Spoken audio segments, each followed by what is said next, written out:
mwendelezo wa kutoa adhabu, vilabu vya Simba na Yanga vimejikuta vikipata adhabu kali katika kulingana na makosa ambayo yalitokea katika mchezo wa dabi ya Kariakoo. Simba Sport Club ikituhumiwa kutokutumia vyumba rasmi vya kubadilishia nguo, wakitumia vyumba vya waandishi wa habari, huku klabu ya Young Africans ikituhumiwa kwa mabodyguard ama walinzi wa klabu hiyo kugombana na kurushiana lugha zisizo za kiungwana katika mchezo huo.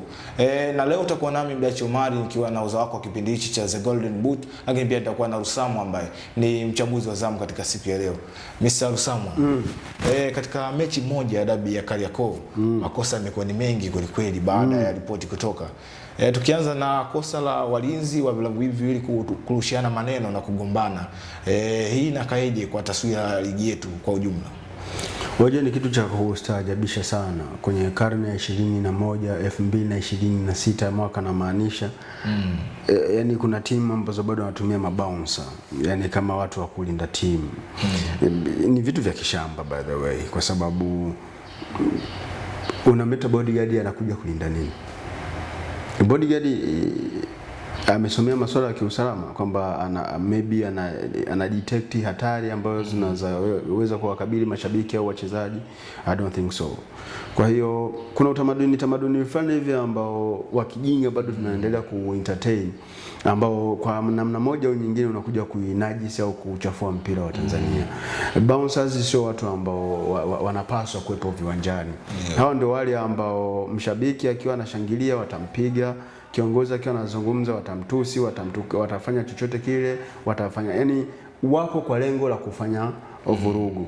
Yani hawapo kwa lengo la ulinzi, wapo kwa lengo la vurugu, kwa sababu hawa bouncers most of the time ni watu wanao entertain, kuonyesha mabavu badala ya kuentertain, kutumia busara, hekima na utaalamu kwenye kutuliza ghasia. Tunapokuwa kwenye ile crowd control, I don't think kama bouncers wanayo elimu.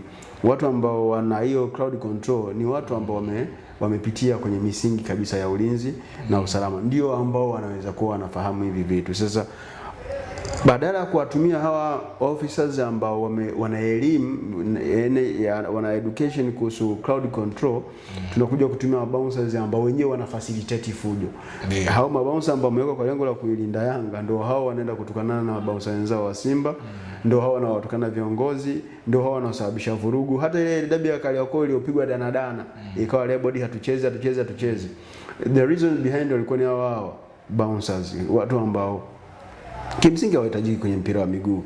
Nakumbuka wakati Senzo Mbata akiwepo Simba aliwahi kupiga marufuku bouncers, lakini alivyoenda Yanga Simba wakadilisha mabouncer wao, na kule Yanga tena hakuwakataa mabouncer, wakaendelea kuwepo. Kwa hiyo inawezekana ni utamaduni fulani hivi ambao tumeshaamua kukubali, hata kama ni wa kishamba tumeamua tuuishi, ambao unaenda kuichafua taswira ya mpira wetu. Kwa kwangu mimi ni vitu vya ajabu, yani hatuhitaji bouncers. Tunahitaji stewards ambao kazi yao itakuwa ni kulinda zile vurugu uwanjani. Yani wanawalinda mashabiki, wanalinda wachezaji, sio kuja kuwa chanzo cha vurugu. Yani hawana hiyo knowledge ni namna gani wanaweza waka-absorb ile pressure mashabiki, vurugu za mashabiki. Hiyo knowledge hawana. Wenyewe kwa sababu wana mili mikubwa, wanajua kila kitu kinatulizwa kwa mabavu, kitu ambacho sio sawa sawa. Katika mchezo huo pia klabu ya Simba imekutwa na kosa jingine la kutotumia vyumba maalum vya kubadilishia nguo, wakitumia chumba cha mikutano ya waandishi wa habari.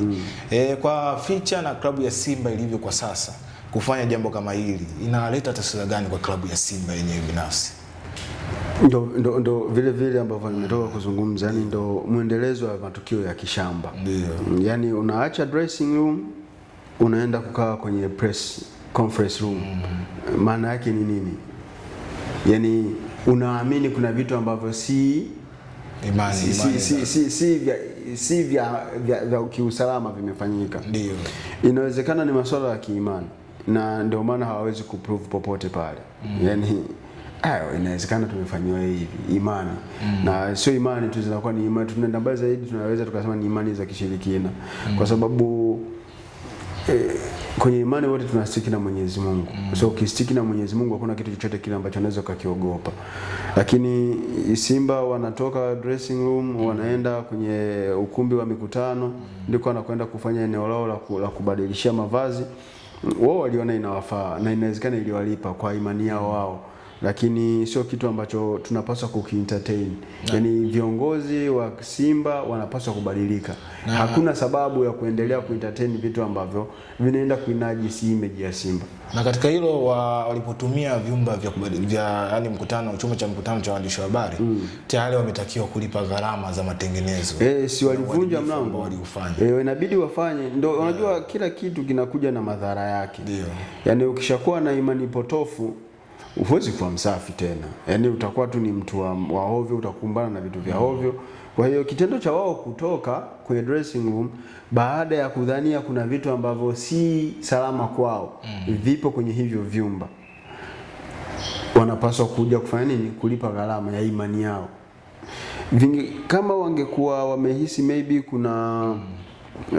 kuna harufu au kuna vitu ambavyo medically tunaweza tukavithibitisha, wangeweza kuwatumia doctors wakaenda kuthibitisha vile vitu na wangekuwa safe. Kwa sababu kama doctors watakuja watathibitisha kwamba hivi vilivyoko hapa ambavyo havijulikani kaviweka nani si salama kwa wachezaji, Simba wangekuwa safe. Wangewashirikisha doctors, wakawashirikisha na maafisa wa ule mchezo, then madokta wakishaprove, Simba wangekuwa sehemu salama. Lakini mpaka wanaamua kwenda kukaa kwenye chumba cha mikutano ya waandishi wa habari, maana yake ni imani za kishirikina ndio zilitawala hapa, na hatuna sehemu ambayo tunaweza tukalithibitisha hilo jambo. Kwa sababu hatuna sehemu ambayo tunaweza tukalithibitisha hilo jambo, maana yake si jambo ambalo tunapaswa kulientertain. Ndio maana TFF wametoa adhabu, lakini hii adhabu ni ndogo. Ndio. Hii adhabu wanapaswa kuiongeza maradufu. Mimi natamani msimu utakaofuata, kwa sababu kila msimu tunakuwa tuna mapendekezo ya kanuni, tunazibadilisha na tunaziboresha. Mimi nitapendekeza walau milioni 50 kwenye makosa ya hivi. Kidogo yatapungua. Yaani unachagua moja, uvunje mlango, upite mlango mwingine, uvunje geti, ukabadilie nguo kuingia tofauti na dressing room, lakini tuandalie milioni 50. Hii kitu itaisha. Na katika mchezo huo pia waamuzi wa sheria 17 za soka wamegombana na adhabu kulingana na makosa ambayo yalitokeza, ikiwemo kosa la kutokutafsiri sheria ya goli ambalo lilifungwa na Selemani Mwalimu, lakini pia hata offside ambazo zilitokea katika mchezo huo kuna baadhi hazikustahili. Mwamuzi Amdan Saidi na Kasim Mpanga lungu limewapitia. Tuje katika engo hii ya marefari kufungiwa baada ya miezi 6, tena watarejea baada ya adhabu yao kuisha.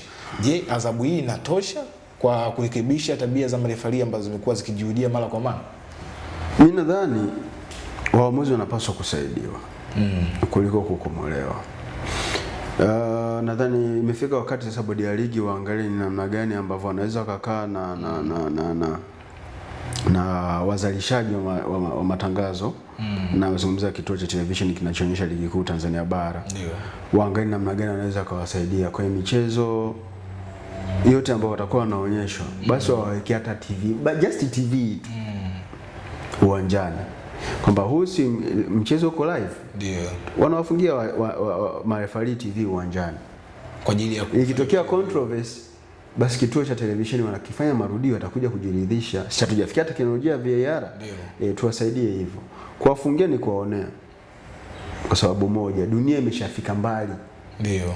Unaona yale makosa mawili, of course kosa la Dube ukishapiga filimbi ya offside umeua kila kitu, kwa sababu hata VAR ikienda kulijum ukijiridhisha haikuwa offside, ule mpira hauwezi kuendelea. Ndio. Utabadilisha uelekeo vile vile. Kwa kwenye kosa la Prince Dube no excuse. Lakini kwenye kosa la Suleiman Mwalimu ambalo lilikuwa ni bao, VAR inaweza kasawazisha kwamba yes, hili lilikuwa ni goli halali, napaswa kusimama na maamuzi atakuwa yuko salama. Ukiangalia yale matukio hasa la Prince Dube ndio ilikuwa very tight angle. Ni ngumu sana muamuzi kuamua kama yuko offside au hayuko offside. Wakati mwingine naoni binadamu sasa kuliko ni ruhusu liende likawe bao halafu la offside, bwana laumiwa kwa kuua hii move, kwa anaamua kuua. Ni kwa sababu gani? Hana uhakika na kile ambacho ataenda kukiamua. Wakati mwingine muamuzi naye pia ni binadamu. Ndio. Anakuwa na hivi hapa ni sahihi sio sahihi. Kwa hiyo anabaki na maamuzi kuliko ile goli la offside. Ni bora ni uwe move. Maneno hayatakuwa mengi kuliko nini? Goli la offside. Kwa hiyo kungekuwa kuna VAR au kungekuwa kuna marejeo hata ya television ya kawaida tu ambayo mwamuzi anaweza kwenda kujiridhisha, yule angeweza kufanya nini? Angeweza kuruhusu ile movie iendelee. Kama ni Dube kufunga au kukosa ingeisha. Kama ni kufunga angeenda kujiridhisha, kama ni halali twende kati, kama sio halali ni offside. Suleiman Mwalimu as well ingeweza pia kuthibitishwa kwamba ni halali au sio halali. Kwa hiyo kuwafungia hawa waamuzi sio suluhisho. Itafikia hata tutabaki hatuna waamuzi kwa sababu na uhakika kesho Simba sio anacheza, kuna makosa ya waamuzi yatatokea. Simba anacheza kesho, kuna makosa ya waamuzi yatatokea na wao watafungiwa. Itafikia hatua sasa waamuzi watamalizika. Kwa the best way ni kudeta teknolojia. Hatujafikia VAR, basi tutumie tu njia ya kawaida. Nakumbuka mchezo mmoja wa Simba na Yanga ulikuwa unaonyeshwa na kituo kimoja cha televisheni ambacho sio cha Tanzania, lakini ilikuwa ni Simba na Yanga. Musa Mgosi ambaye alikuwa afunga goli Yanga, refa akakataa. Musa Mgosi akamfuata refa akamwambia angalia, anamuonyesha screen ya uwanjani, goli, mpira umevuka ule. Mwamuzi akajiridhisha akaweka mpira kati. Kwa hiyo videos zinaweza kutusaidia. Na mtazamaji wa Anuari TV, haya ni baadhi ya makosa ambayo yamejitokeza katika mchezo wa dabi ya Kariakoo. Makosa ni mengi kweli kweli. Adhabu zimetoka kwa ufasaha. David Kameta Duchu naye akipitiwa kwa kosa la kumwaga kimiminika kiwanjani, ikiwa ni moja ya imani potofu katika mchezo wetu. Je, ni kipi ambacho kinapaswa kufanyika ili kuendelea kujenga taswira vizuri ya mpira wa Tanzania? Hiyo ni ya kwako ama hiyo ni ya bodi ya ligi kufanya mikakati mizuri? Lakini pia hata vilabu hivi vitazame ni wapi ambako tumetoka na ni wapi ambako tunakwenda. Dondosha comment yako kuhusiana na kile ambacho tumekizungumza. Hii ni Anuari TV. Ulikuwa nami Mdachi Omari, lakini pia nilikuwa na Mr. Rusamu ambaye ni mchambuzi wa zamu.